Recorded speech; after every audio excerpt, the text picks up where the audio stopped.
Music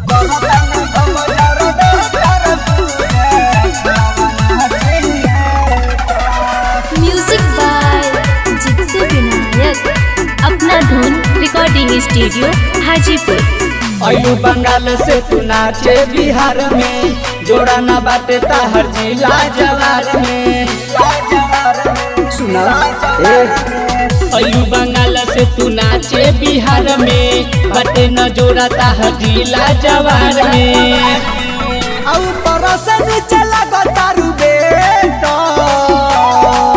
चालू करतानी हम जरने तर तू दे खावन थिएटर। चालू करतानी हम जरने तर तू दे खावन थिएटर।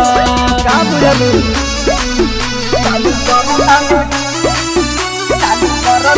हम जरने तर तू दे खावन थिएटर। चालू करतानी हम जरने तर तू दे खावन थिएटर। सटा पर आइल बारू सुनाए गोरी, पेंड के लहंगा दुताला। कमर जे नाही लइबू तमारा, देहब ढोरी में भाला। सटा पर आइल बारू सुनाए गोरी, पेंड के लहंगा दुताला। कमर जे नाही लइबू तमारा, देहब ढोरी में भाला।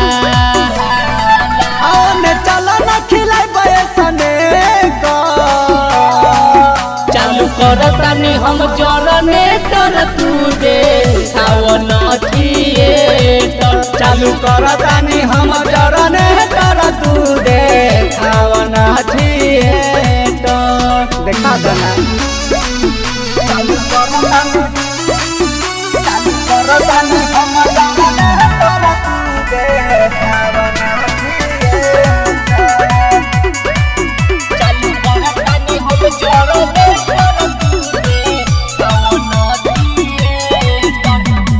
नबोध जी तुमी तले सके गोरी, चिखा दयापन समान हो। प्रेमी पंकज पर नय मन जय के, कई बेर कोइलू ने मान हो।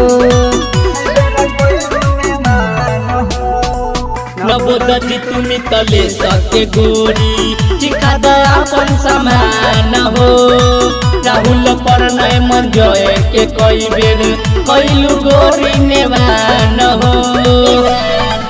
आना चबुला त बिगड़ जाई मेटा। चालू करतानी हम जरने तर तू दे खावन थिएटर। चालू करतानी हम जरने तर तू दे खावन थिएटर।